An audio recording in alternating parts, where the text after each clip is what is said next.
Today's episode is brought to you by Canby Foursquare Church. Since 1978, a place to grow, connect, and serve. In-person services are back with some restrictions to help ensure everyone stays safe and healthy. For the latest, visit their website at canbyfoursquare.com.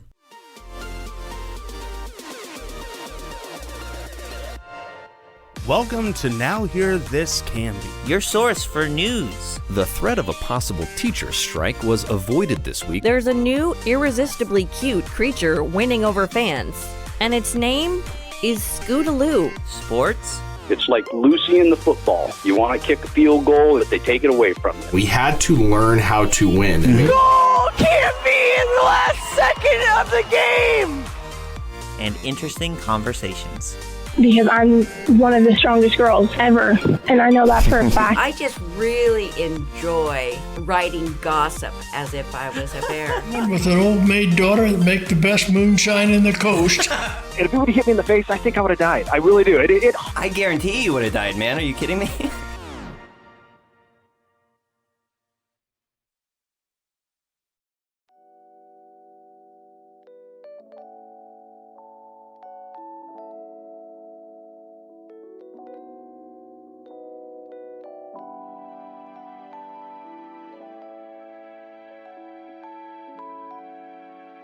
Welcome to the Now Hear This Canby podcast. Thanks for listening. I'm Martina Baker, and this is what's happening this week in our community. Few Republican candidates for Oregon governor have managed to develop significant support from voters, according to a poll conducted this week. A survey of likely Republican voters by Salem-based Nelson Research found that more than 2 out of 3 are undecided, with less than 2 weeks to go until county election offices begin mailing ballots for the May 17th primary election. Even when asked who they would lean toward voting for if they had to choose today, nearly half the respondents said they couldn't decide. The poll was independently financed and included only 13 of the 19 Republicans who will appear on the ballot. The results suggest that it's likely the winner of the GOP nomination won't win a large share of the vote, which would be a marked departure from races over the last decade. Dennis Richardson, who went on to serve as Secretary of State, won 2/3 of the primary vote in 2014, while Bud Pierce captured 48% in 2016, and Newt Bueller won the primary with 46% of votes in 2018. Pierce, a Salem physician, and Christine Drazen, the former House Republican leader from Canby, polled the best. A combined 10.7% of respondents said they would vote for Pierce or lean towards him, and 8.2% would vote for or lean towards Drazen. Without including leaners, Pierce and Drazen were at 6.5% and 6.3% respectively. Sandy Mayor Stan Pulliam also outpaced the rest of the pack, with 4.2% of respondents saying they would vote for him and another 1% saying they lean toward him if they have to choose. Former Oregon Republican Party Chair Bob Tiernan and anti-tax activist Bill Sizemore, both of whom had been active in state politics since the 90s and were latecomers to the race, both cracked 5% if voters were told they had to choose. The poll was conducted between Monday and Wednesday and included 520 likely Republican voters. Also on Thursday, Democratic State Treasurer Tobias Reed released a poll conducted for his campaign that showed former House Speaker Tina Kotek leans him in the Democratic primary for governor. However, like the Republican counterparts, the majority of likely Democratic voters are undecided, with more than half saying they haven't made up their minds yet for whom they will cast their primary ballots. Ballots will start being mailed to voters with Oregon addresses on April 27th, and the last of them will go out by May 3rd.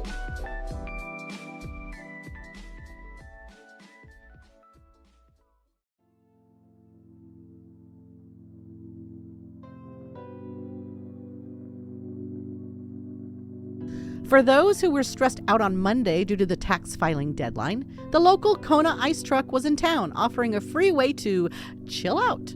The island-themed shaved ice truck spent several hours Monday afternoon parked at the Les Schwab Tire Center in Canby, handing out free treats to stressed-out taxpayers. Using the tagline, "No taxation with relaxation," the Kona team and local owner Sarah Fast offered free cups of shaved ice and Hawaiian flower leis to all who stopped by. The company says this was its 7th year hosting its annual National Chill Out Day giveaway on the tax filing deadline. The event is one of a number of charitable, educational, and youth recreational organizations the company has supported through its give back programs. Kona Ice was founded in 2007 by CEO Tony Lamb, who dreamed of building a better ice cream truck. Since then, the company has grown to more than 1,400 mobile units in 49 states and has given more than $100 million back to neighborhood schools, organizations, and teams. Find more information, as well as participating hours and locations, online.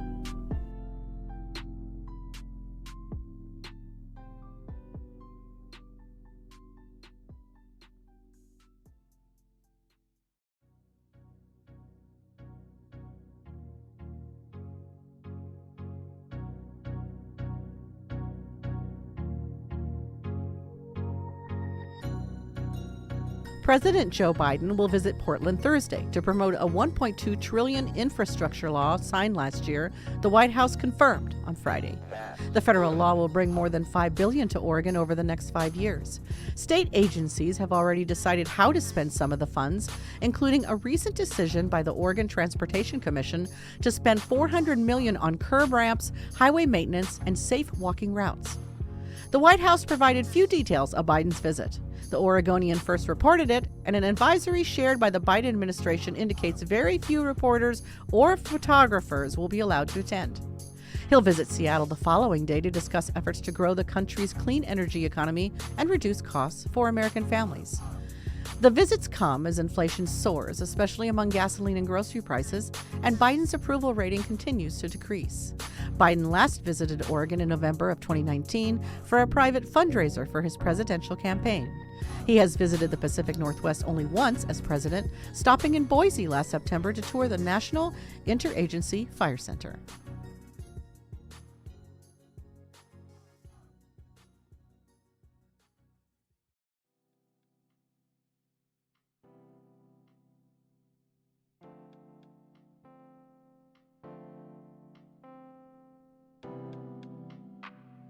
Bella Capra, Canby's pint-sized competitive skydiving sensation, continues to soar to new heights. The 91-school 8th grader recently returned home from competing at the FAI Indoor Skydiving World Cup in Belgium with some new hardware for her crowded trophy case. Capra, 14, earned second-place honors in the dynamic two-way junior event with teammate 16-year-old Jill Knutson from New York, and nabbed another silver medal with her dynamic four-way team, Team Volare. Team Volare made some girl power history as the first all-female four-way team to compete at a World Cup of Indoor Skydiving event. They finished second in the junior division to a team from Singapore, while also setting a North American record in the event. The overseas experience was life-changing, Capra tells Now Hear This Canby. It was exciting and an honor to meet the world's best flyers, she says. Everyone was so friendly and supportive of one another. The sportsmanship was incredible.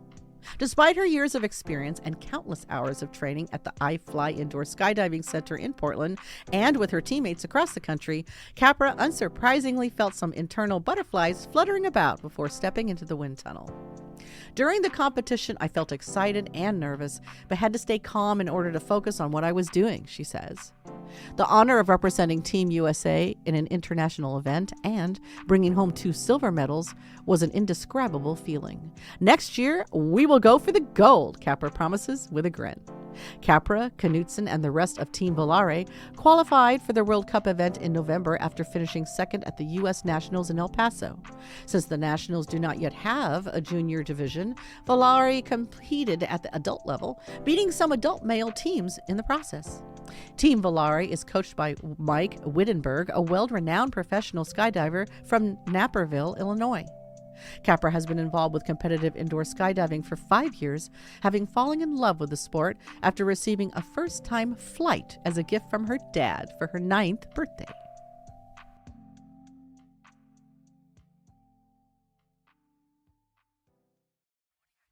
Cougar Country hometown sports coverage is brought to you by Reif and Hunsaker PC.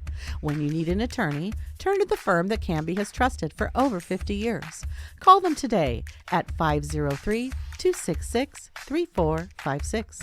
For the latest sports news, follow us on Twitter at Cougar Country OR and Instagram at Cougar Country POD. Just 4 days after knocking off the number 1 ranked team in the state, on the road no less, the Canby Cougar softball team notched yet another top 10 win, this time against a Three Rivers League opponent in the Tualatin Timberwolves. The red-hot Cougars began their week with a dominant 5-1 win over the then number 1 Newburgh Tigers before blasting the Westview Wildcats on Wednesday. After falling down 1-0 early on, the Cougars quickly rallied and led 6-2 by the end of the third inning. In the game, Ella Keel, the junior catcher who recently returned to action after missing 2 weeks due to illness, totaled an impressive 5 RBIs on the day. The real test would be the Friday home game against 6th-ranked Tualatin. The Timberwolves, who started the season with 8 straight wins, came in fresh off of a 12-7 victory over Sunset. As has been standard in most of the Cougars' elite matchup, the game started as a pitcher's duel. Senior Abigail Loomis, who would go on to throw 14 strikeouts, allowed just 1 base runner in the first 3 innings. After 4 scoreless innings for the Cougs, the offense broke things open in the 5th. After Maddie Biggie singled, star Ava Carroll stepped up to the plate. The junior has been lightning in a bottle on offense this season, totaling an astounding 21 hits and 36 plate appearances. That .700 batting average is good for the best mark in the entire state, regardless of classification. Carroll made sure her stats stayed pure with an RBI triple to tie the game up. And just 2 at-bats later, Kenna Kraft drove in both Carroll and Natalie Just to give Canby a 3-1 lead. The 5th inning would be the only frame in which Canby scored, but thanks to Loomis's elite arm and the Cougs' stout defense, that would be plenty. Loomis's huge week helped the Cougars catapult into the standings. Currently, Canby sits in the number 2 spot in the state after 2 more top 10 wins on the season. So far, the Cougars have played number 3 Newburgh, number 4 McMinnville, and number 5 Bend, their only 2 losses this year, and number 6 Tualatin. The only team in the top 6 they have not played is the new number 1 Tigard, a fellow Three Rivers League foe they'll face on April 27th. The Cougars kicked off another week of league play with another close win, 3-2 on the road in Lake Ridge, extending the streak to 8. For photos, find the story on our website, canbyfirst.com, or follow us on Facebook and Instagram at CanbyCurrent.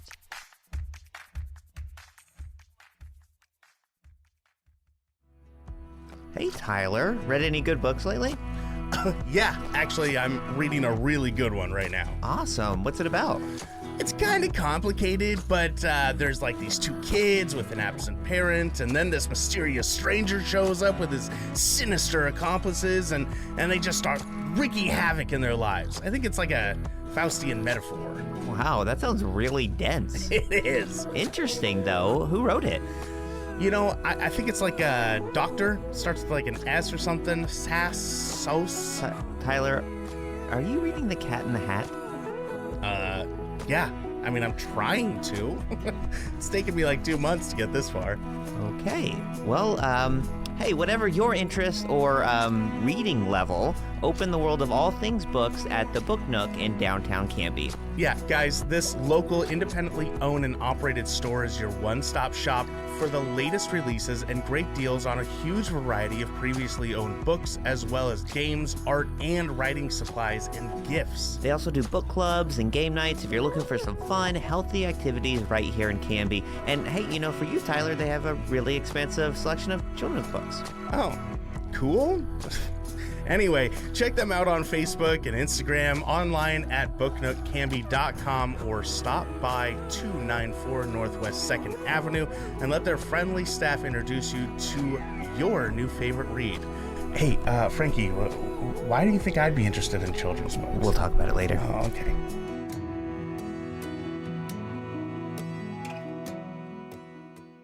I'm Roz Mason, and I'm running for State Senate District 26. We have a magnificent district that extends from the Dalles, where I live, all the way west through Hood River County to Canby, Sandy, and Estacada, and many points between. I call it the Mount Hood District. This is an amazing place of physical beauty and independent people. Many of us have chosen to live rural because our connections to the land are important, and also because we know neighbors helping neighbors is how we do things in small towns. Canby is a wonderful community. Much like the Dalles, it has a rich history and a strong community identity. By knowing our history, we can better move into the future.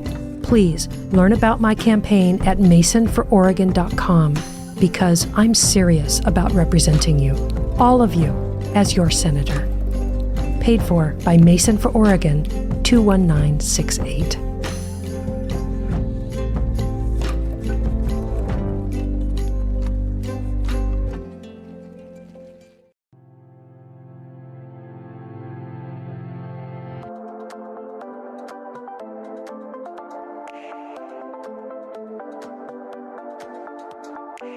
Right, on the Canby Conversation today, we are so excited to be talking with Nicole Brewer. She is a former Canby Fire District volunteer firefighter and the first female lieutenant to be part of the district, and a longtime Canby area resident.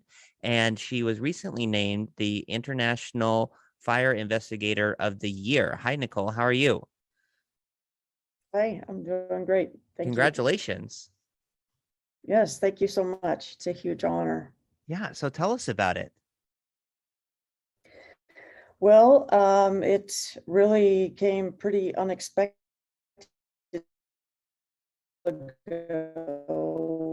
My supervisor had also put me in for the Fire Investigator of the Year at the state level. And I received that award at the Oregon Conference in Newport. That was And September? Evidently yes, that was in September. Yeah. And then evidently the board of directors for the association put me in for the award for the international level, and I received the award, and Wow. It's been amazing. No, that's awesome.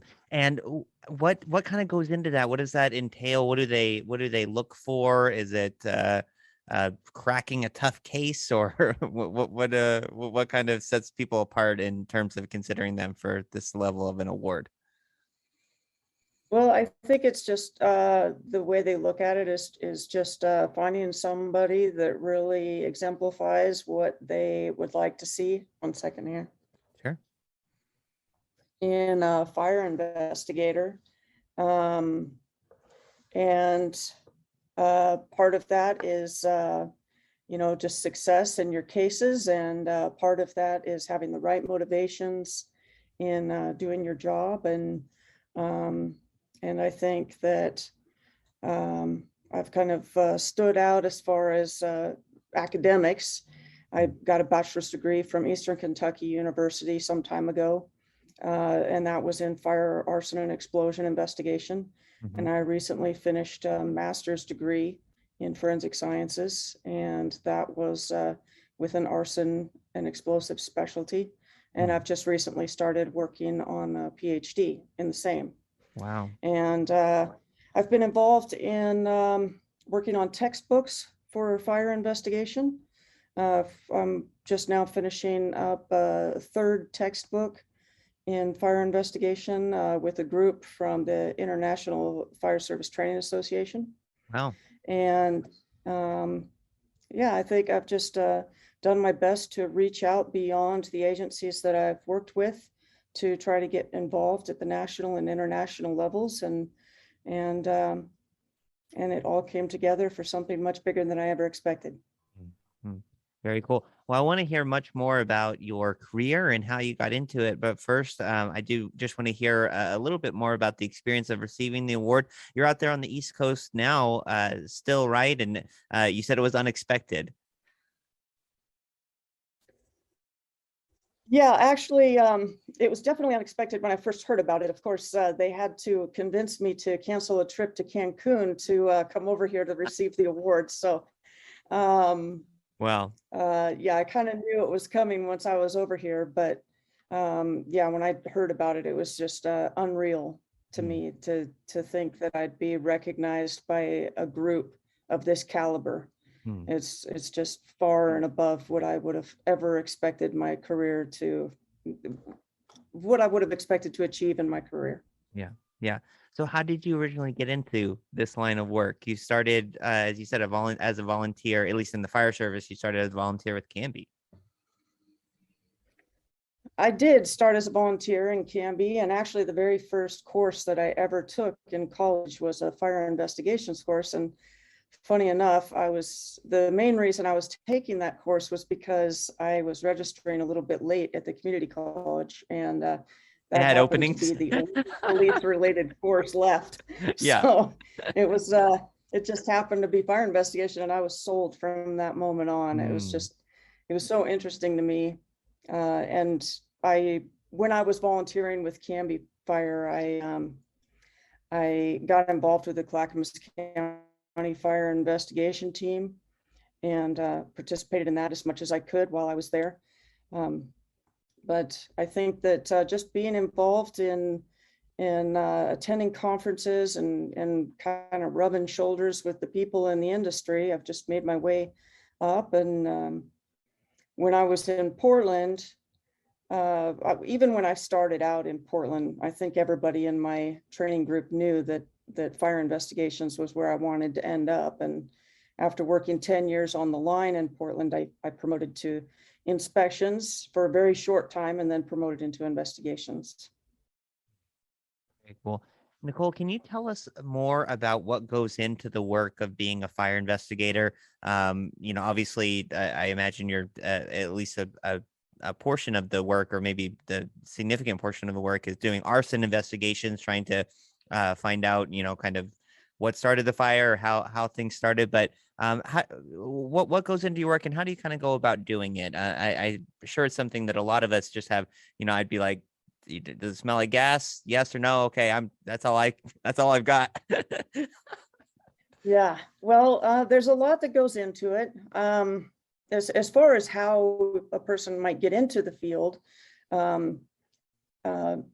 you really kind of have to go through the fire service. I mean, you have to be a firefighter and work your way up. There are some organizations that hire people who are fire inspectors, and they have a second responsibility to do fire investigations in their community. That's kind of how Canby is set up. They have a fire marshal who does the inspections or the fire investigations in their community out there. We have an investigator now, actually. Well, I'm sorry?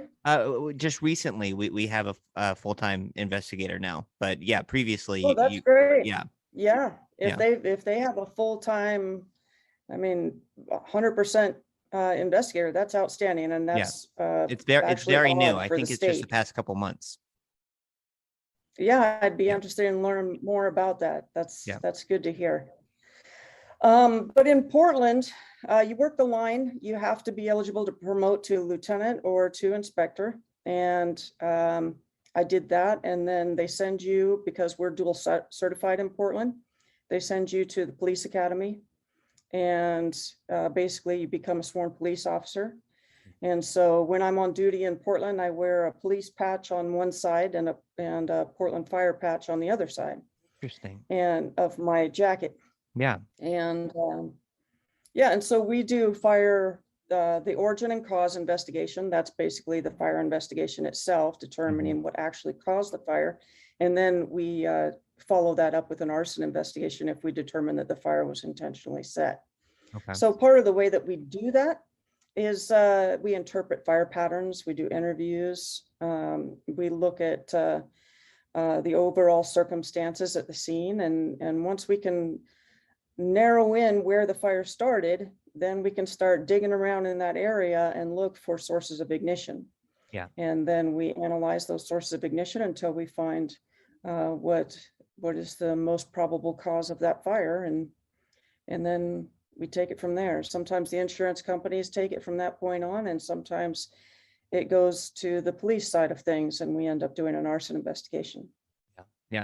So if something does go to an arson investigation and you or a position like yours is involved, are you actually trying to potentially determine a suspect and who or maybe multiple people might have been involved? We do in Portland.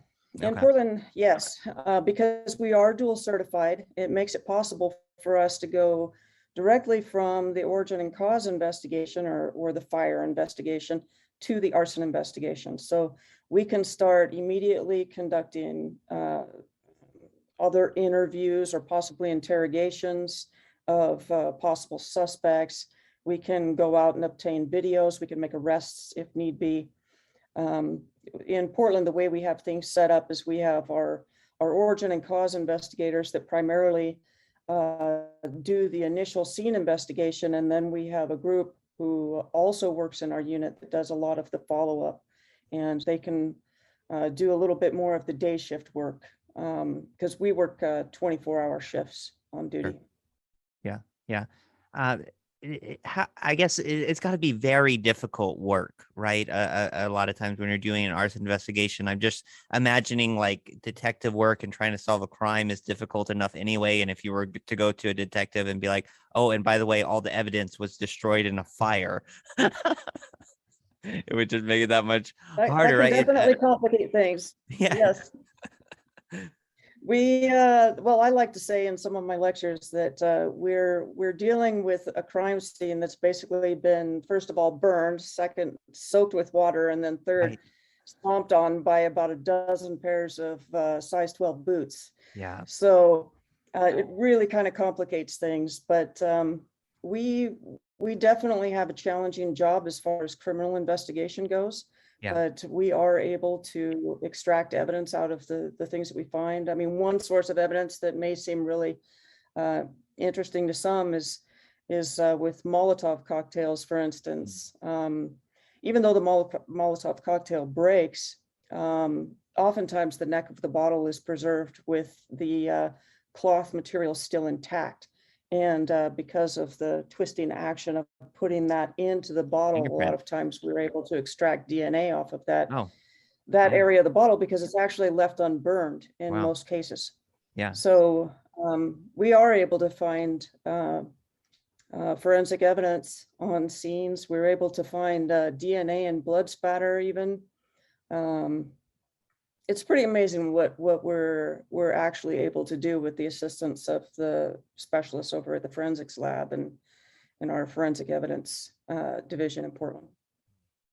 Very cool.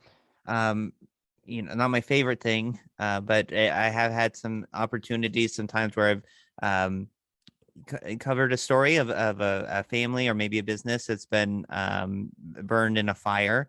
And those are always very difficult stories. You're dealing with people that have maybe lost memories, lost their home, lost their livelihood. I just imagine there must be at times such an emotional element to your work where you're kind of surrounded by some of that damage and just seeing it so viscerally.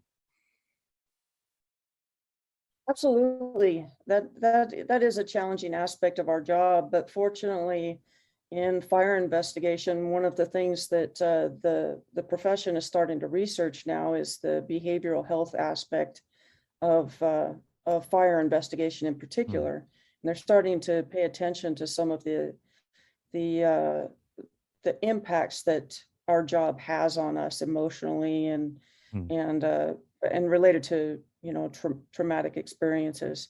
Yeah. But we do dig in a little bit deeper sometimes to those fire incidents and learn a lot about what happened that led to a fire and the struggles that a person had to go through as they were, trying to escape, for instance. So that can definitely be challenging, but fortunately the fire service is getting better and better about addressing the issues of trauma in our occupations, and we're getting a lot of support from our community out there and everything to get laws put in place to make it so that we can get the help we need. Absolutely. That's really good to hear because you guys do such an important job, and I'm really happy to hear that that's something that people are aware of now and working to address and take care of you guys as you take care of us. So, well, Nicole, I thank you so much for your time, taking time out to talk to us, and for all the work that you do. Is there anything else that you'd like to share with us and our listeners? Absolutely.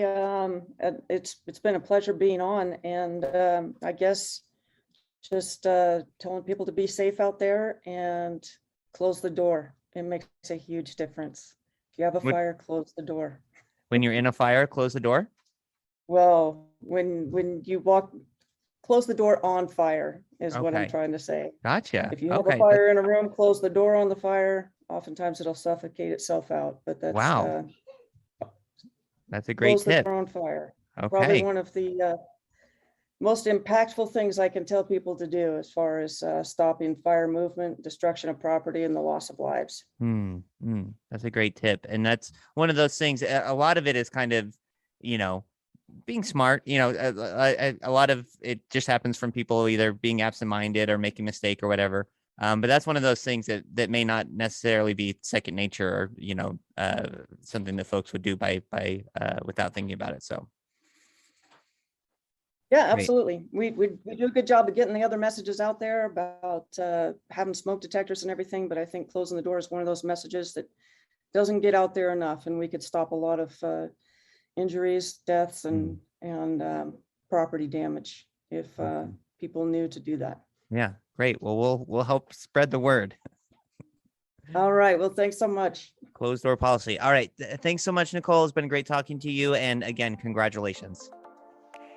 All right. Thank you so much. And thanks for having me on.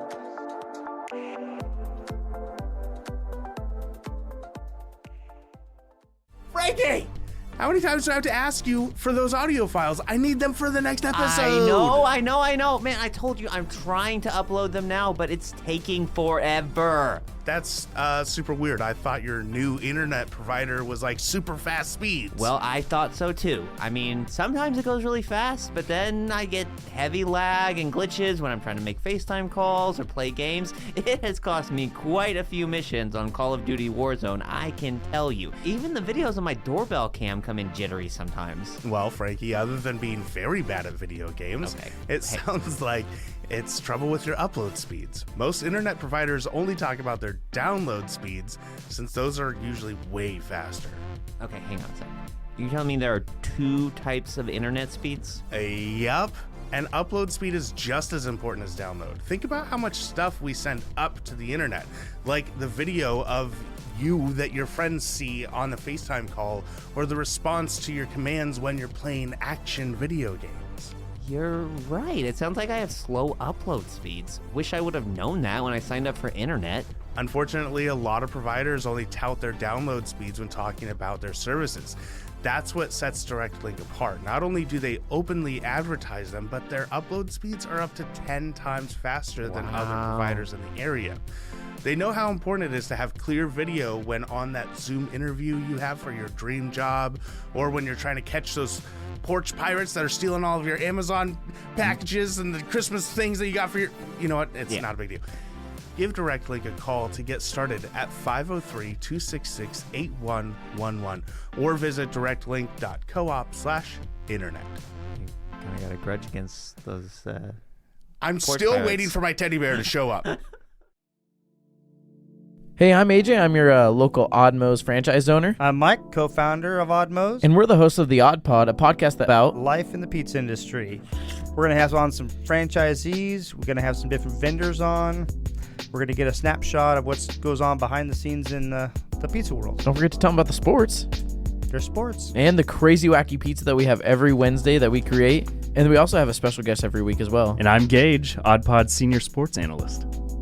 Gage, who gave you that title? Me. Oh boy. Find us on Spotify and Apple Music and the Podbean.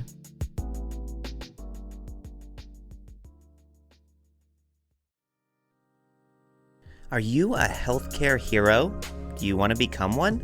Are you looking for a position where you are valued, your time is your own, and you have ample opportunity for growth? Marquee Companies at Hope Village in Canby, Oregon offers all of that and more. They are currently hiring nurses, caregivers, CNAs, and enrolling students in their free CNA course. From competitive wages and up to $25,000 tuition reimbursement to flexible schedules and the opportunity to make a positive impact on someone's life, Marquee at Hope Village is the right place for you. Take your career to the next level and apply now to become a valued team member at Marquee at Hope Village in Canby. To learn more or apply today, text CURRENT, that's CURRENT, to 888-906-3432.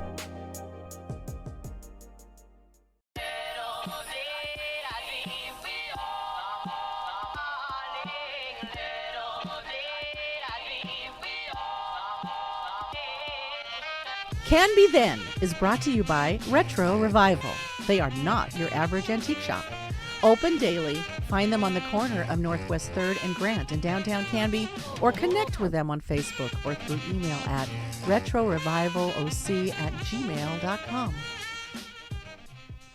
A man once said, "I have no ambition in this world but one, and that is to be a firefighter." The position may, in the eyes of some, appear to be a lowly one, but we who know the work which the firefighter has to do believe that it is a noble calling. Our proudest moment is to save lives. Under the impulse of such thoughts, the nobility of the occupation thrills us and stimulates us to deeds of daring, even of supreme sacrifice. The Canby Fire District traces its history back more than 110 years to a cold winter's night in December of 1909. Not many were present at that first meeting, a newspaper reporter noted, owing to the fact that few knew of the meeting. About a dozen volunteers signed up that first night, less than half the 30 or so that organizers had been hoping for.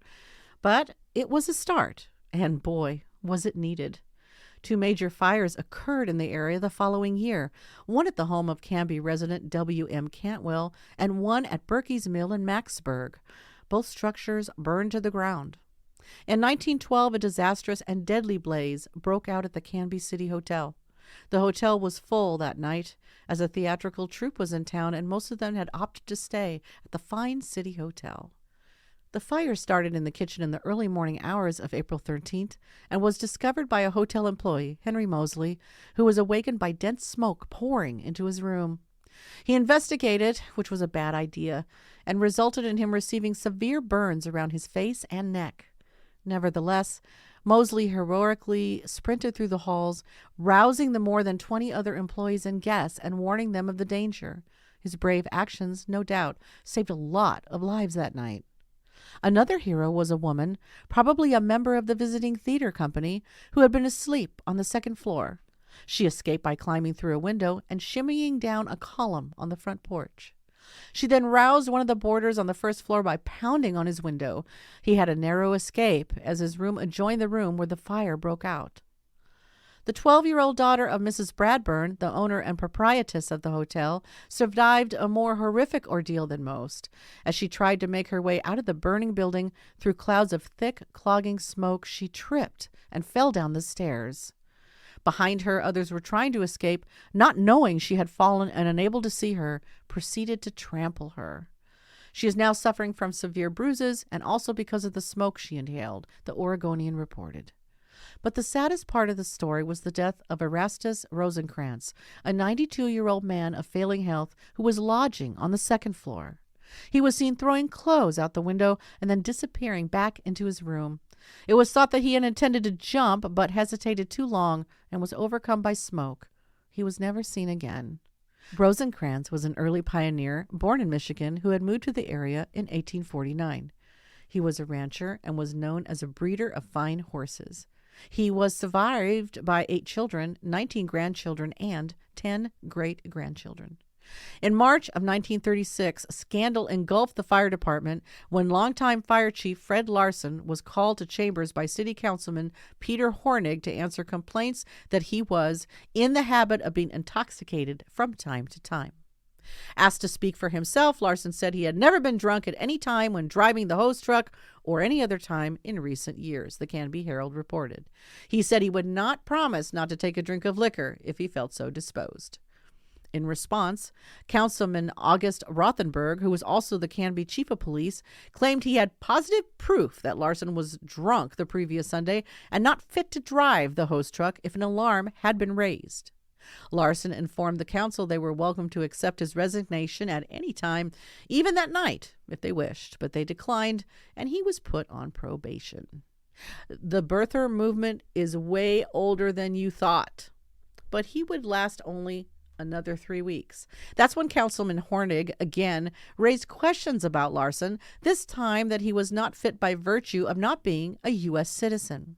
When City Attorney C.N. Waite expressed the opinion that one needn't be a citizen to hold an appointed office, Hornig produced an obscure section of the municipal code which said, well, exactly that. No person is eligible to hold office in the municipal corporation who, at the time of his election or appointment, is not entitled to the privileges of an elector voter.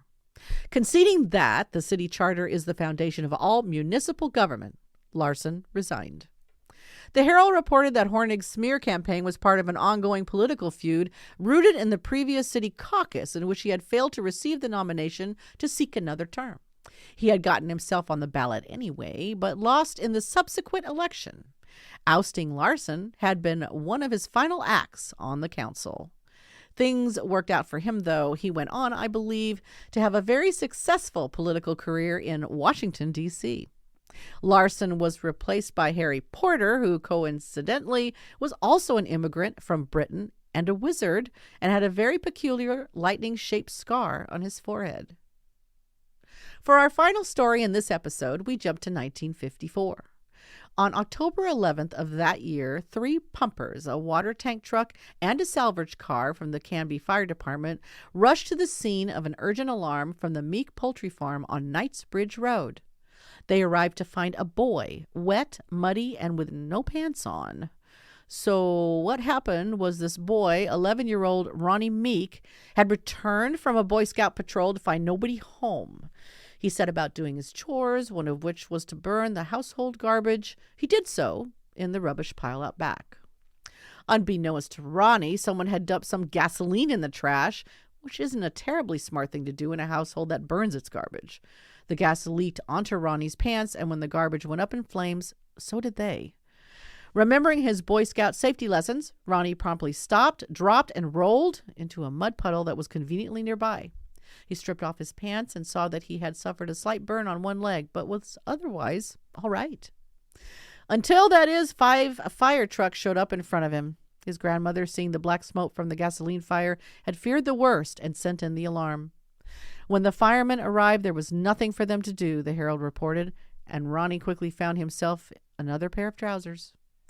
We have many more colorful and thrilling stories to share with you from the history of the Canby Fire District, but it will have to wait until next time on Canby Then.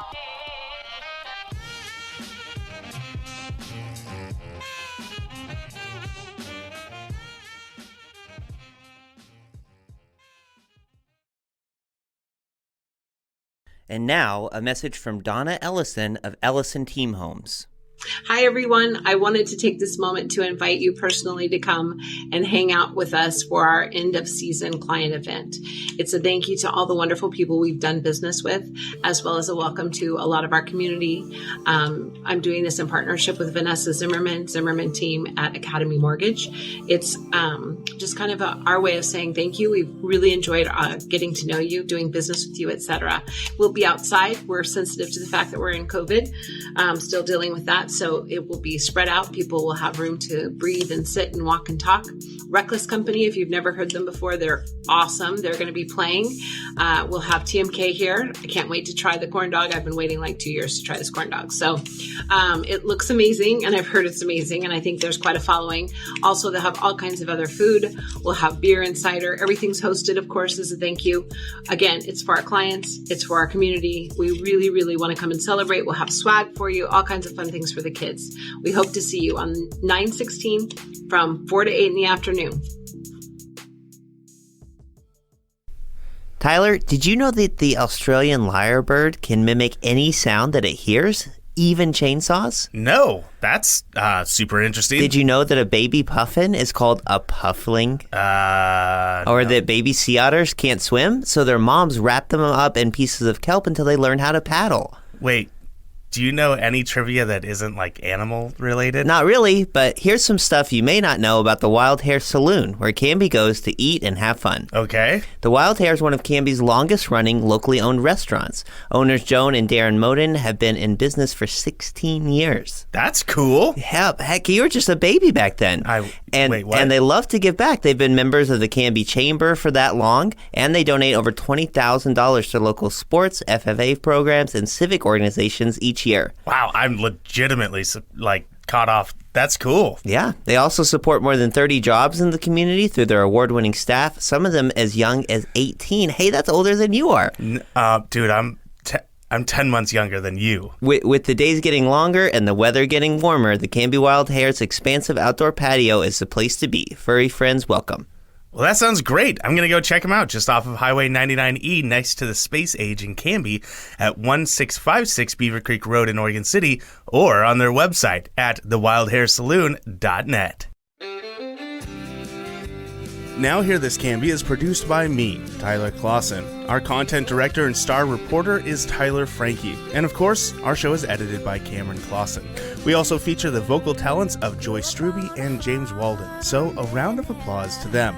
The song that you're hearing right now is Canby by singer-songwriter Olivia Harms, used with her permission. To find more work from her, you can visit her website olivia13.com. Now Hear This Canby is dedicated to preserving independent local journalism and redefining local news with our fun, fresh, and energetic brand of storytelling. Our sincere thanks to our local sponsors who make this show possible. Please show your appreciation by supporting the small businesses who support us. The production of Now Hear This Studios, Canby's locally owned full-service audio, video, and media production company. Our mission is to produce the best content in the universe, and we'd love to help you do it. Find us online at nhtstudios.com.